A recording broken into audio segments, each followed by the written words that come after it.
लोकशाहीचा बुलंद आवाज, रिपब्लिकन वार्ता महाराष्ट्र। फुलंब्री शहरातील शिवारात अज्ञात व्यक्तींनी खोडसाळपणाचे दर्शन घडवत शेतकऱ्याच्या 2.5 एकर क्षेत्रातील मका पीक रात्रीच्या वेळी वखरून टाकल्याची धक्कादायक घटना घडली आहे। कानोरी हल्ली आणि सध्या फुलंब्री येथे वास्तव्यास असलेले रणजित दिगंबर वाहुळ हे गट नंबर 326 मध्ये अनेक वर्षांपासून शेती करत आहे। दिनांक 11 जुलै रोजी रात्रीच्या काळोखात अज्ञात व्यक्तींनी त्यांच्या शेतात ट्रॅक्टर चालवून नुकतीच पेरलेली मका वखरून टाकली। यामुळे संपूर्ण 2.5 एकर क्षेत्रातील पिकाचे मोठे नुकसान झाले आहे। रणजित वाहुळ यांनी या प्रकरणी फुलंब्री पोलीस ठाणे आणि तहसील कार्यालय लेखी तक्रार दाखल केली असून या घृणास्पद कृत्यावर त्वरित पंचनामा करून दोषींवर कठोर कायदेशीर कारवाई करण्याची मागणी केली आहे। नाव सांगा तुमचं। मी रणजित वाहुळ।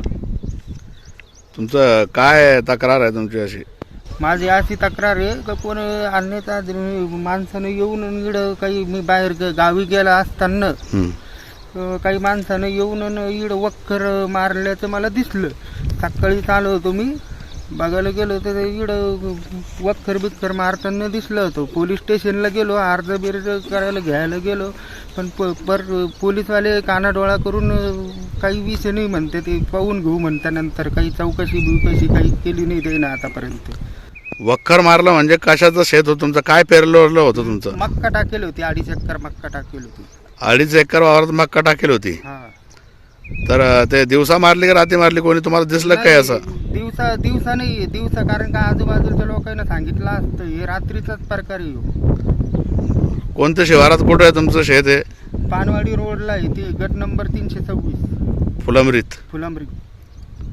बरं, तुम्ही तक्रार दिलेली आहे का लेखी स्वरूपात? हा, तक्रार दिलेली। कुठं दिली तुम्ही? तहसीलला दिली, त्याच्यानंतर पोलीस स्टेशनला दिली। त्याचं काय पंचनामा वगैरे झाला नाही का? नाही काहीच नाही, पंचनामा नाही, काहीच नाही। काय म्हणणं आलं त्यांचं? विचारलं का तुम्ही काही नंतर? काय पोलीस आल्याला विचारलं होतं तर ते म्हणे पाहता येईन म्हणे, करता येईन म्हणे, पाहू म्हणे आम्ही। बरं, किती एकर मध्ये वखर मारले गेलेलं तुमचं? हे 2.5 एकर मध्ये।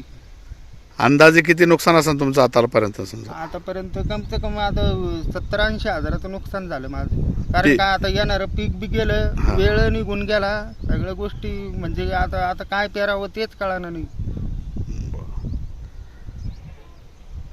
तुमची काय मागणी अशी शासनाकडून? बाबा शासनानं भरपाई करून द्या, चौकशी करून कोणा वखरलं, काय वखरलं, कोण वखरलं असेल तर त्याच्यावर गुन्हा दाखल करावा। या घटनेमुळे शेतकरी वर्गात संतापाचे वातावरण असून पिकांवरील अशा योजनाबद्ध हल्ल्यामुळे शेती सुरक्षेचा प्रश्न ऐरणीवर आला आहे। रिपब्लिकन वार्ता महाराष्ट्र न्यूजसाठी Aurangabad Marathwada उपसंपादक Akbar Shah. Subscribe now and press the bell icon. Never miss an update.